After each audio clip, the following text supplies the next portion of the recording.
Hello everyone, and welcome to the first S9 production tutorial. Today we're going to talk about how I made the main bass line in our track Warehouse. I'll give you a little playthrough so you can hear what I'm talking about. Here we go.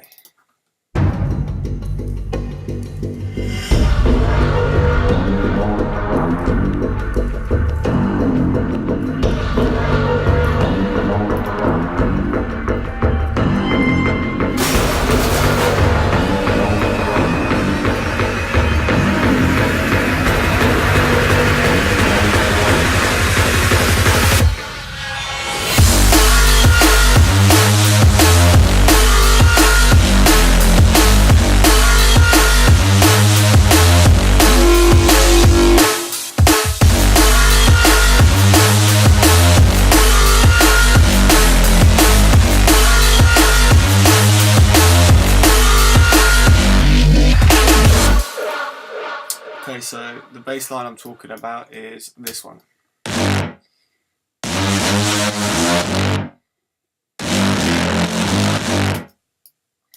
So initially I started off with this sound,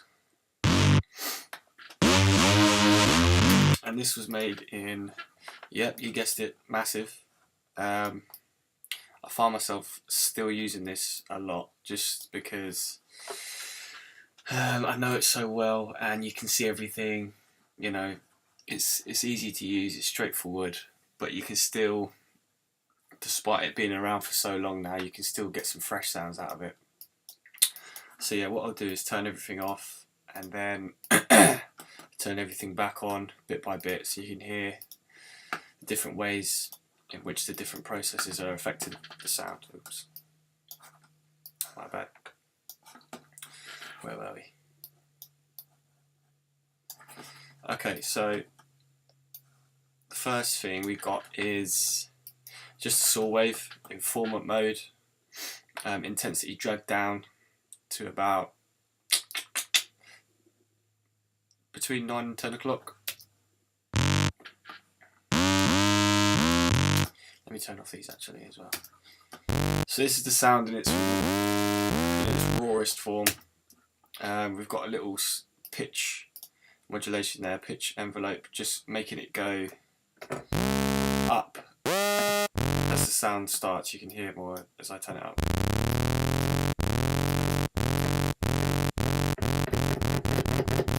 And that's been detuned to -12.20.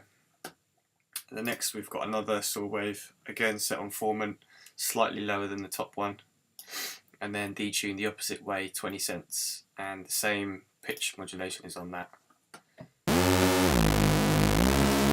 And that's giving us that classic Reese sound. And then lastly we've just got a straight saw wave, no detuning, the same pitch envelope on it, and that's just sticking it out slightly. Filter settings are on parallel, but this one isn't doing anything. As you can see, the mix is all the way down to 2, so just ignore this one. So we've got a band pass with a LFO5 on it, just,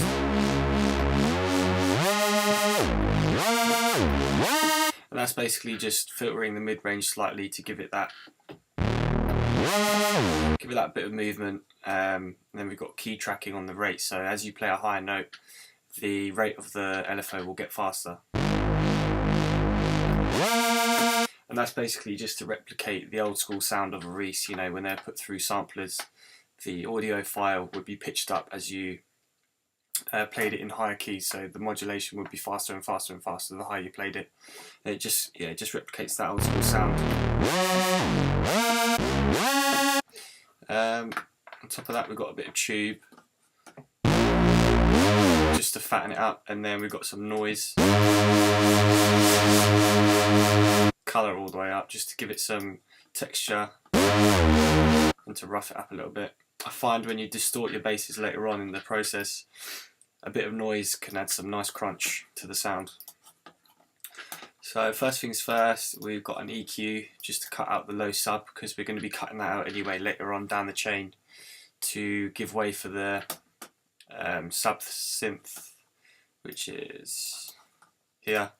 I always do my subs separate to my main bass lines, just so you get complete control over what you want to do modulation wise, and I find there's nothing better than just a nice clean sub to give you that nice low punch. And we've just rolled off the top there to get rid of the really high frequencies. I find doing this a lot helps when distorting your bass lines, because you can sometimes end up with too much high-end information and it can just start to sound fuzzy and too noisy. So I always cut to at least, here's 9,000 hertz. Yeah, just to give a bit of room, because essentially when you distort something you're adding harmonics, so if you take away beforehand you put back when you distort, and it just comes out with a better result, I find. So the first thing we got in the chain is Trash 2. This is one of my go-tos for distortion. You've got so much control. You've got filtering, 2 filters, convolution, reverb, compressors and delay. I've only used Trash, Filter 1 and Dynamics on this one, but I find myself using the convolution quite a lot because it can change the tone of your bass lines quite dramatically, which can give some nice results sometimes. So yeah, I've just got a filter on here, just a dip at 420, just to get rid of those boxy frequencies, because the way I was hearing it when I made the sound, it was just unpleasant to me. So just here it's taken away some of that low boxiness.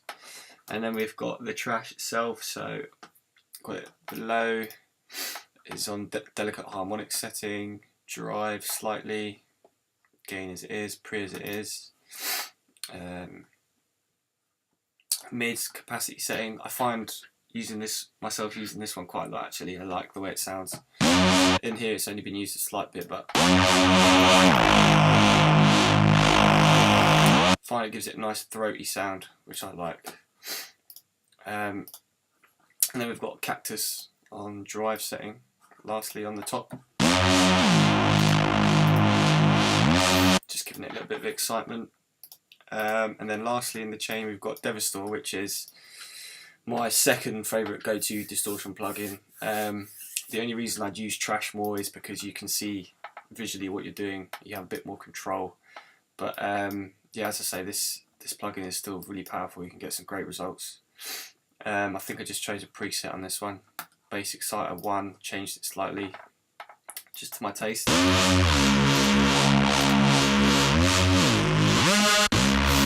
So yeah, that was the sound coming out of the synth. And then,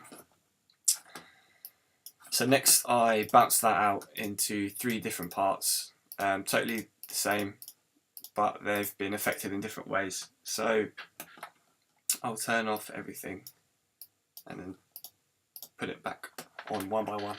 So we started off with low, and I've got the C4 on here firstly, just giving us that low. So from 128 below, it's literally just playing the low end of this bass line. If you press this solo button, it's just soloing that band there, none of this is coming through. And then on top of that, I've got another Trash, just giving us a bit of warmth, clip control, no real drive on it, just subtle. And then on top of that we've got another Devastor, which is really making it growl, which is what I like. Again, another preset, Bass Exciter 2, just changed it slightly. Next up we've got the mid, so same as before, soloing the top, soloing everything apart from the low. So we're processing the low on this one, and then this one we've got the mids, soloing each band.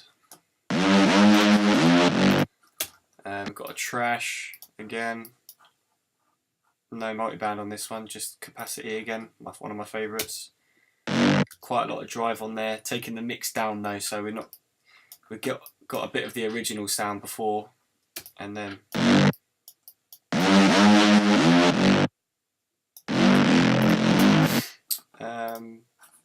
we got Logic's own distortion, which is actually really good. For how simple it is, it does have a really nice sound to it, and you can really drive things with it.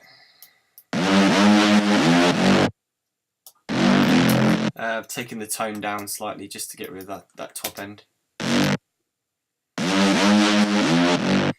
Because as you can see here, and then we've just got a channel EQ again, cutting out the low end, and then it's just shaping the sound slightly with a few dips, just to my taste really. There's no real rules when you do this, you're just doing it to what sounds good to your ears really. Rolling off the top again. And now I've got the high, which is giving the sound the real gritty character. So I've actually got the distortion, well, some distortion before I've cut the low end out, just because I thought it sounded better this way. If you cut it beforehand, you're distorting just that top end, but then you put the distortion first, you're crunching that sound and then putting the filter over the top. And I find that when you distort things, if you have some low content, it can sometimes give it a more defined crunch at the top rather than just crunching something which is just high-end information, because it just goes a bit too noisy. I don't know if you'll be able to tell the difference, but to me it just sounded better. And then on top of that we've got another trash, busted this time, 2 stages, so this is really giving it the crunch.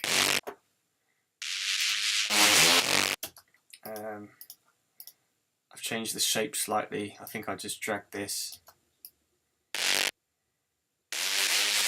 Yeah, it just makes it, I don't know, a bit more.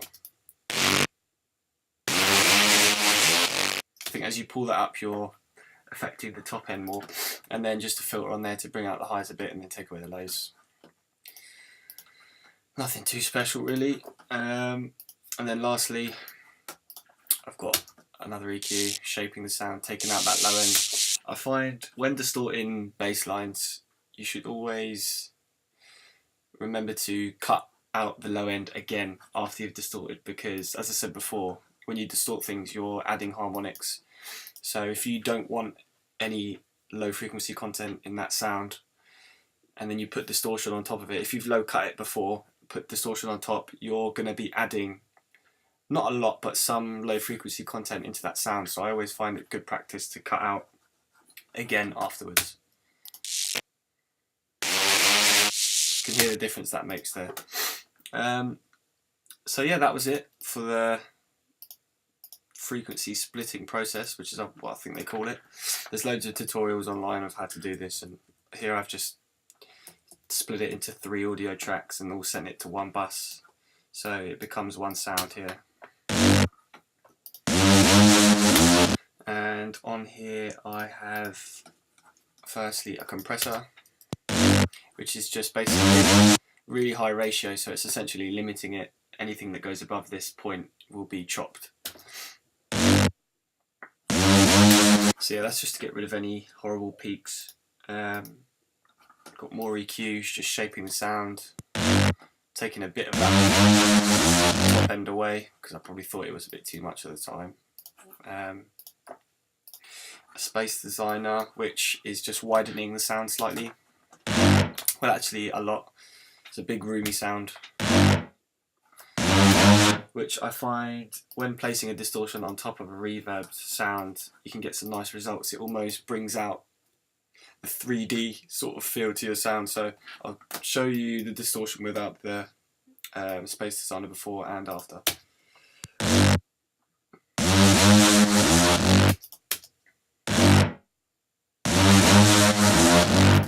As I said, yeah, it just makes the sound almost 3D-like and just gives it a bit more balls, really.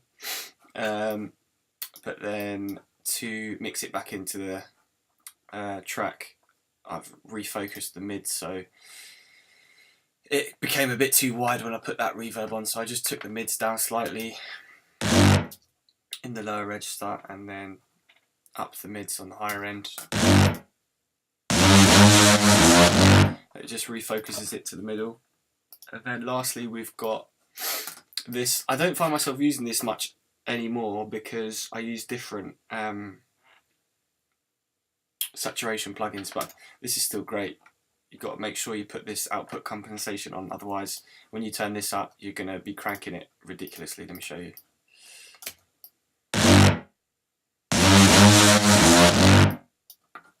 Oh wait, be helpful if I turn it on.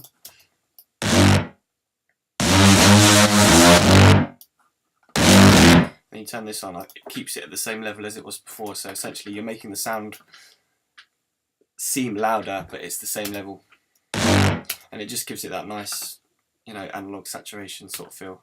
And I've got the fat thing turned on, which makes it faster, I guess.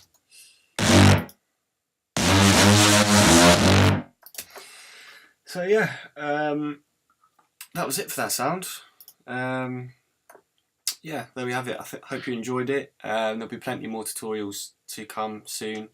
Let me know what you would like to know, any sounds, different techniques that I use in production. I'm always happy to share my secrets, as it were, but yeah, the more people producing drum and bass the better, so I'm always happy to help out a hand, give a helping hand. But yeah, I hope you've enjoyed it, and I'll see you next time. Bye.